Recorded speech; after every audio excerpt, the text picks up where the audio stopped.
আসসালামু আলাইকুম, this is Saidur Rahman from Jamiatul Hanafiya.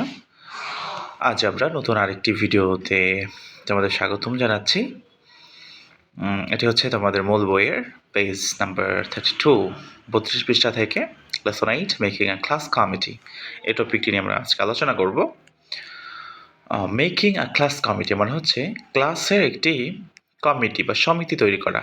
Committee অর্থ আমরা কমিটি ধরতে পারি, সেটা হচ্ছে কয়েকজন মিলে একটি ফোরাম তৈরি করা, যেখানে আমরা যে ক্লাস ক্যাপ্টেন থাকে এবং তার অধীনে আরও ২-১ জন থাকে যারা কাজের নেতৃত্ব দেয়, এই যে বিষয়গুলো সেটার জন্য যে কমিটি গঠন করা হয় সেটার কথা বলা হয়েছে এখানে।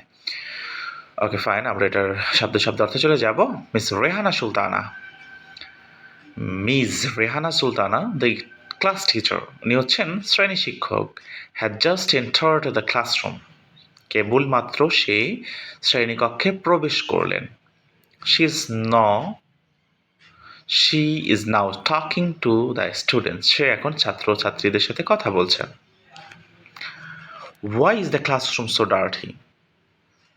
শ্রেণীকক্ষটি এত অপরিচ্ছন্ন বা নোংরা কেন, এটি তিনি জিজ্ঞেস করলেন। Why is the classroom so dirty? শ্রেণীকক্ষটি এত নোংরা কেন, asks Miss সুলতানা। এই শ্রেণী শিক্ষক সুলতানা উনি এটা জিজ্ঞেস করলেন। I know the madrasa cleaner absent today. So what? আমি জানি যে আজকে মাদ্রাসার যে ক্লিনার, পরিচ্ছন্নতা কর্মী, উনি অ্যাবসেন্ট, অনুপস্থিত আছেন টুডে, আজ। সো হোয়াট, তাতে কি? Can not we ourselves keep our classroom clean, says miss Shah. তো মিস শাহ উনি বলছেন আরেকজন যে আমরা কি আমাদের শ্রেণীকক্ষ, ক্যান্ট উই আওয়ারসেলভস কিপ, আমরা কি পরিষ্কার করতে পারি না আওয়ার ক্লাসরুম ক্লিন, আমাদের মানে শ্রেণীকক্ষটাকে আমরা নিজেরা পরিষ্কার পরিচ্ছন্ন রাখতে পারি না?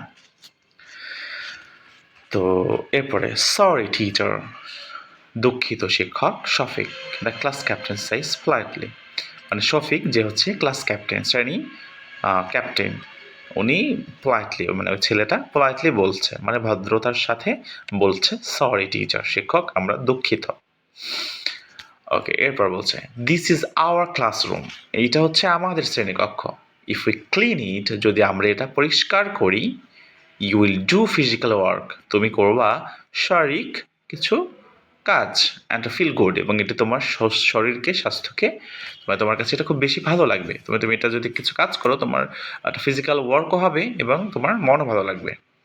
Also it is our responsibility, এবং অধিকন্তু এটা আমাদের দায়িত্বের ভিতরে পড়ে টু কিপ ইট ক্লিন, এটাকে পরিচ্ছন্ন রাখা, মানে ক্লাসকে পরিচ্ছন্ন রাখা এটা আমাদের একটা দায়িত্বের মধ্যেও পড়ে। অ্যান্ড টাইডি, এবং পরিপাটি, সাস মিস সুলতানা, মিস সুলতানা বললেন যে আমাদের ক্লাসরুমকে পরিচ্ছন্ন রাখাটা আমাদের রেসপন্সিবিলিটি, মানে দায়িত্ব। ওকে, এবার শাফিক কি বলছে? ওকে টিচার, ঠিক আছে শিক্ষক, শেষ শফিক বলল will do it from now on, আমরা এটা এখন থেকেই করব। এরপর কি বলছে? ফার্স্ট, প্রথমেই এখন মেক আ ফোরাম, তোমরা একটা ফোরাম তৈরি করতে পারো। অ্যান্ড সিলেক্ট আ লিডার, এবং একজন নেতা সিলেক্ট করো। দ্য ক্লাস টিচার সাজেস্ট, এটা যে সুলতানা উনি এটা সাজেস্ট করেছেন, মানে পরামর্শ দিয়েছে। প্রথমে তোমরা একটা ফোরাম মানে কমিটি তৈরি করো, এরপরে তোমরা কাজ শুরু করবে এবং একটা লিডার তৈরি করো। Okay, then divide the cleaning activities among different groups, এবং টিচার আরও সাজেস্ট করেছে যে এরপর কি করবে, then divide the cleaning activities, এবং এই পরিচ্ছন্নতার যে কাজগুলো সেটা তোমরা ডিভাইড করে দিবা, ভাগ করে দিবা অ্যামং ডিফারেন্ট গ্রুপস, ভিন্ন ভিন্ন গ্রুপে করে। It's really a great idea teacher, says Shafiq. Shafiq বলল it's really a great idea, মানে এটা সত্যি একটি ভালো বুদ্ধি বা ভালো idea.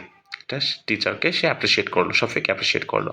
Will make the committee নাও, আমরা কমিটি এখনই গঠন করবো, অ্যান্ড স্টার্ট ওয়ার্কিং ইমিডিয়েটলি, এবং আমরা এখন থেকেই এটার কাজ শুরু করে দেব।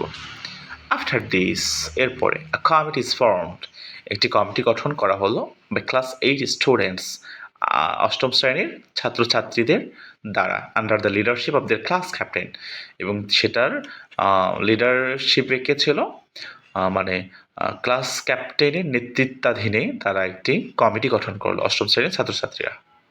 দ্য স্টুডেন্টস আর ডিভাইডেড, শিক্ষার্থীরা বিভক্ত হলো ইন্টু সেভারাল গ্রুপস, কয়েকটি গ্রুপে।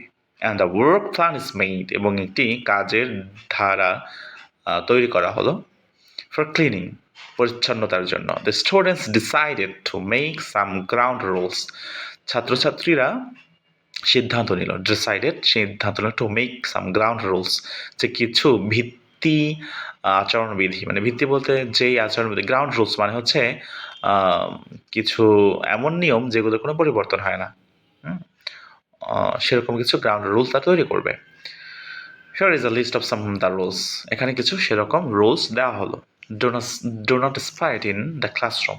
ক্লাসরুমে থুতু ফেলবে না। Do not drop litter in the classroom. ক্লাসরুমে আবর্জনা ফেলবে না। Use the bin for trash. ময়লা আবর্জনার জন্য বিন ব্যবহার করো, মানে ওই যে ময়লার ঝুড়ি যেটা, এটা ব্যবহার করো।